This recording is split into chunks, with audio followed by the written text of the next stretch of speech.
Authorities in southwest Missouri search for two suspects in the assault of a police officer. KOAM News at 10 is next.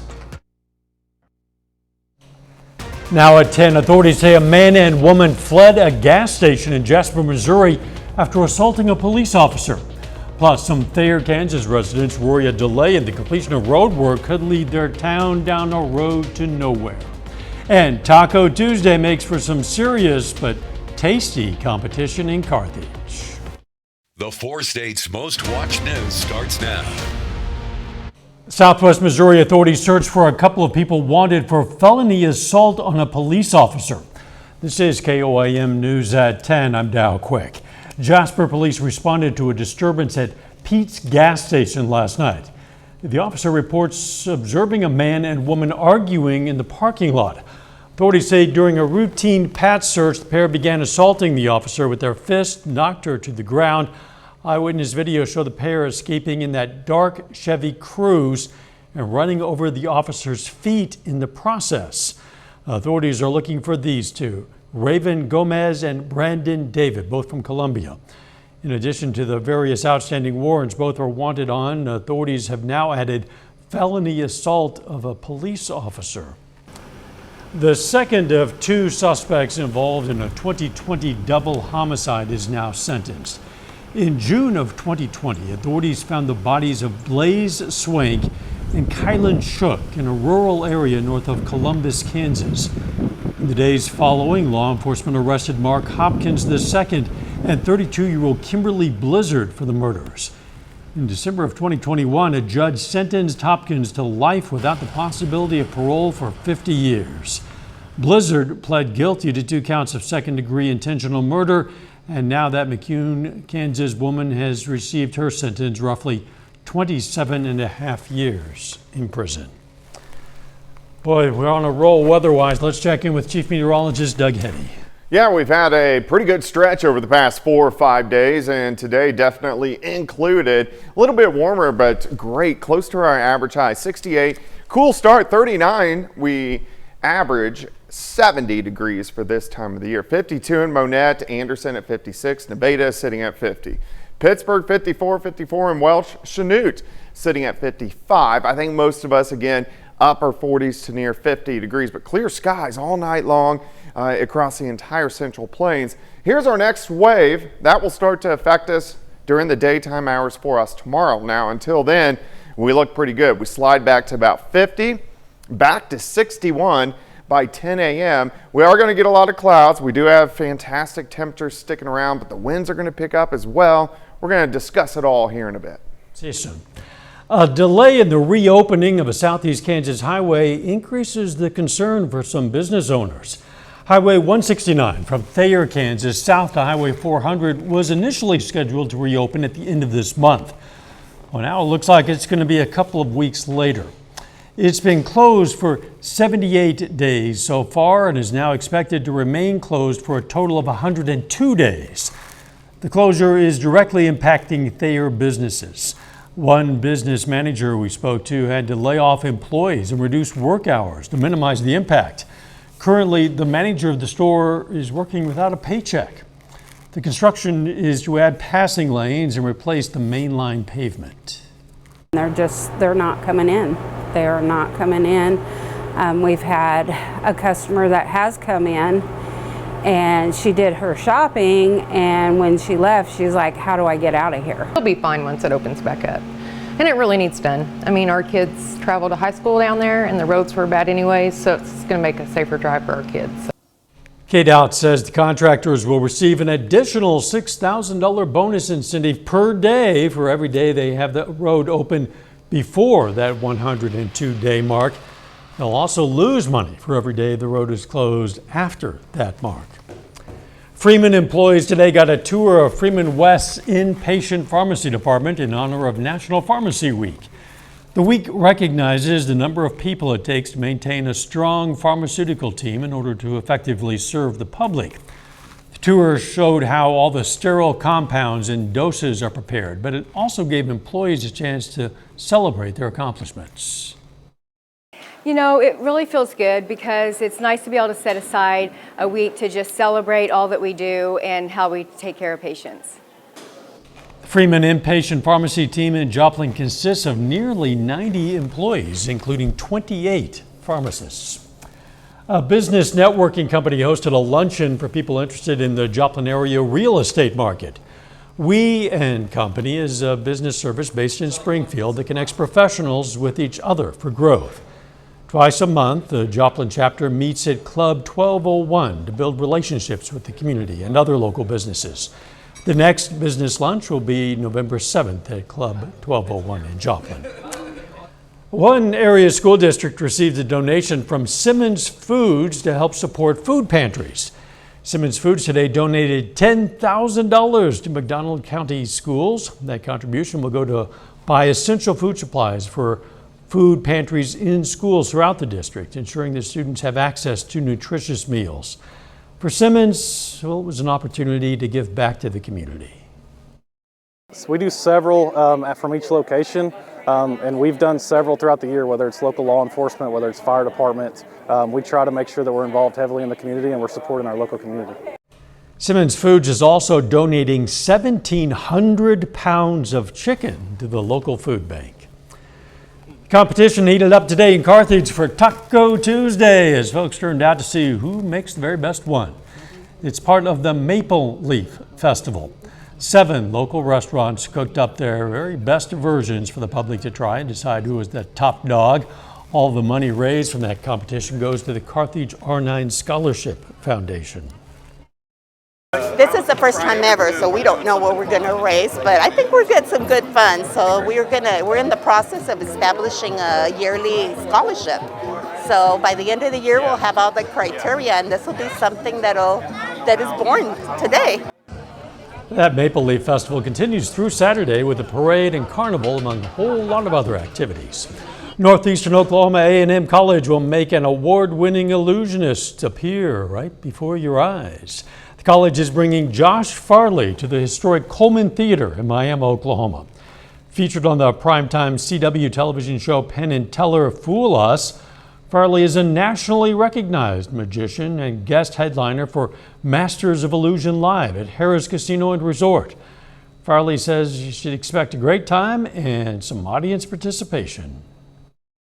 There's audience participation throughout the show. There's only a handful of effects where there aren't audience members that will be able to help out. That show is going to kick off at the Coleman Theater tomorrow at 7. A new tribute to Missouri artist Thomas Hart Benton made its way to downtown Neosho today. It's called A Social History of Thomas Hart Benton. It's a mural by Jared Ean Jennings and was installed on the north side of Neosho City Hall. The mural serves as an example of Benton's enduring style and impact on the art world, especially in the 4 states. Thomas Hart Benton was born in Neosho, Missouri back in 1889. Coming up, the city of Lamar has a new police officer in town, and she's man's best friend. Plus, John has the highlights from the MSSU Northwest volleyball match coming up in sports. The Lamar City Council today introduced the city's newest 4-legged crime fighter. Canine Clea, a 15-month-old German Shepherd, is in the last week of her 6-week training program with her handler there, Officer Kylie Gerster. Canine Clea and the training were provided by a grant from the state. Clea will be certified on tracking, suspect apprehension, and the detection of narcotics, including methamphetamine, heroin, cocaine, and fentanyl. An off-duty police officer has been charged after he allegedly fired shots at a middle school Halloween event Sunday in suburban St. Louis, Missouri. According to a criminal complaint, police say Matthew McCulloch was harassing people at a trunk-or-treat event. The 39-year-old reportedly pushed people and was verbally aggressive. At one point, McCulloch was shoved to the ground by another person, they say. Police say he then stood up, showed a handgun and badge, then began firing the gun into the air several times, all while shouting that people would die. McCulloch was tackled by other attendees. He faces 11 felony charges, including first-degree terrorist threat and 4 counts of first-degree endangering the welfare of a child. The Kansas Attorney General's office has been working to bring the state's human trafficking issue to the forefront. State leaders are raising awareness about the problem with a two-day summit which wrapped up today. Brooke Buckner has more. It's a problem everywhere in Arkansas, not just in the bigger cities, not just on the coast. And it's something Attorney General Tim Griffin doesn't want people to overlook. If you see something, say something, but you gotta know what you're looking for. Nearly 1,500 people are attending the inaugural Human Trafficking Summit at the State House Convention Center, and Griffin hopes they walk away with new knowledge and perspective. We've got a lot of law enforcement here. We've got a lot of people who help victims of human trafficking, but we also have a lot of Arkansans who aren't professionally involved in combating it, but want to know more and want to be able to recognize the sort of activities that could mean human trafficking is going on. Governor Sarah Sanders says big changes are underway to better tackle the problem. Some include a list of recommendations from a working group specifically focused on human trafficking. Those include setting up a state police hub to combat human trafficking through centralized reporting and clearly defined protocols, and a screening tool for private citizens and public officials to use to evaluate possible victims. The Arkansas Department of Public Safety and Department of Human Services also recently received a $1.5 million grant to support those changes and establish the Arkansas Human Trafficking Council. Griffin is also launching a statewide tactical operations partnership with a group of representatives of federal law enforcement and state police. This is going to be a very tight group that will meet frequently to share information, to make sure we are collaborating and cooperating to find the criminals that are engaged in human trafficking. The latest data from the National Human Trafficking Hotline identified 74 human trafficking cases in Arkansas in 2021. A little bit later, John's going to tell us about a new world record holder, and it just so happens he's from Webb City. Details in sports. Plus, we have a weak storm system which is going to roll through tomorrow. I'm going to give you those details coming up.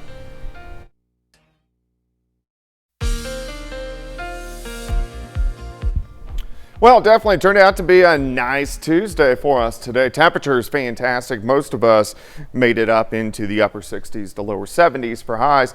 Plenty of sunshine. Still the clear skies out there right now. Nice shot. Indigo Sky Casino and Resort near Seneca, Missouri. Look at our temps. Past 36 hours, we were in the upper 50s all weekend. Climbed into the mid 60s yesterday, then upper 60s to near 70 for us today, and we're going to warm up even a little bit more as we go into the daytime hours tomorrow. 50 in Nevada, 56 in Neosho. We have 53 in Miami. Pittsburgh is sitting at 54 degrees. Most of us will hover near 50 for us tonight, 48 to about 50.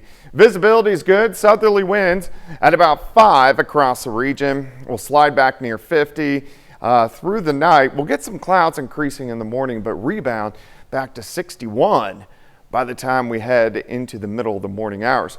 All right, clear skies for us now. Clear skies tonight. You can see not too much is going on until you hit some clouds up across parts of Nebraska. That's with our next little wave, little spin just to the west of Bismarck. This system doesn't have a lot of moisture.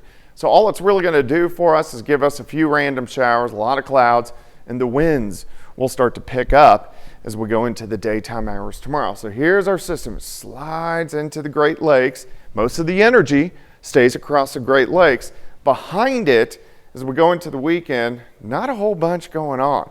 That's going to give us a pretty good weekend, and then a much stronger storm system rolls out early next week, which is going to kind of spit little chunks of energy at us, giving us plenty of chances for rain next week. This week, not so much. Let me walk you through time by morning down into the upper 40s to near 50 degrees. As we go through the morning hours, we warm into the upper 60s by the noon hour. By the afternoon, most of us make it into the mid 70s. A couple little showers start to pop up late afternoon. This is with our cold front. Quickly slides through, but we can't rule out a few light little quick showers rolling through tomorrow evening. As we get into the overnight hours, we clear out, we drop back upper 40s for overnight lows. By Thursday, kind of in and out of the clouds, temperatures smidge cooler, highs right around 71, maybe 72 degrees. So here's your day planner. Tomorrow, 53 in the morning, 69 by noon. High is 74. Those clouds increasing during the afternoon. Winds increasing as well, gusting 20 to 30 by morning and kind of staying in that range all day. Though briefly calms, the cold front rolls through. And then even on Thursday, still a little bit on the breezy side. So a little windy, kind of a knock your trash can over type of day for us tomorrow and also on Thursday. 74 tomorrow, 71 on Thursday, 73 on Friday, 77 on Saturday. Plenty of sunshine. May get a few pop-up little thunderstorms late Sunday into Monday. Better chances for rain Tuesday and Wednesday of next week. But at least our weekend's looking pretty good. Yeah, and you reminded me that I have to bring in my trash can tonight. Yeah, it may just tip over. Yeah, and besides that, you shouldn't just leave it out there. Yeah, there you go. Thanks, Ed. Hey, temperatures on a downward trend, of course, overall. We are in fall now, and your mood might be trending downward as well. Seasonal depression, also known as seasonal affective disorder, affects 10 million Americans. That's according to the University of Texas Medical Branch. A Joplin psychologist working for the Ozark Center says the key to managing seasonal depression might depend on the amount of natural sunlight you take in. The change in daylight is a major component of that. With less daylight, a lot of us tend to produce lower levels of serotonin, which are kind of those feel-good chemicals in our brains.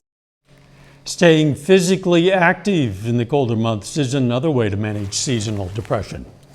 Still ahead, a Nevada High School golfer has an historic day at the state finals, and a Joplin High School senior sets a record at the COC Swimming Championships this afternoon. At Metro, Ashley.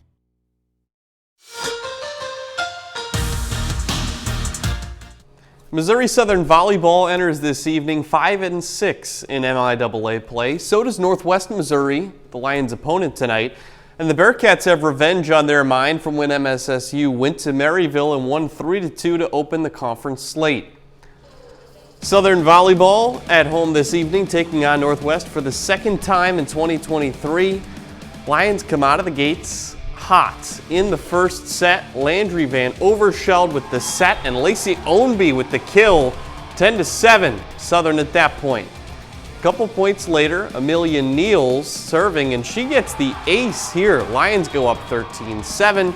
Northwest needs a timeout. Southern goes on to win that first set 25-21. Now we go to the second set. Fernanda Canedo on to serve. And it's Neals again, right near the net, getting the block not once, but twice. Second time winning the point. Southern takes the second set as well, 25-17. It's a best of 5, so the Lions need just one more set out of the remaining 3. But that's when the Bearcats really turn things on. Long rally here in the third. You could kind of tell the tide starting to shift towards the Bearcats side, and then at the end of it, Abby Brunson gets this block on Ownby. Northwest completes a huge comeback, takes all 3 of the last 3 sets and wins 3-2. Better news for Pittsburgh State Volleyball, though. The Gorillas go on the road to Newman, take care of business against the last place team in the MIAA. PSU sweeps the Jets just like it did to open conference play, and it gives Pittsburgh State its first win in the month of October. The COC Championship swim meet held at Webb City today. In the 500-yard freestyle, Joplin High School junior Nathan Wardlow sets not only a conference record, but a pool record with his time of 4:53.72. Sean Garrettson held the pool record at Webb City for 39 years just about, dating back to December of 1983. Graham Eisenman had the previous COC record of 4:57.07.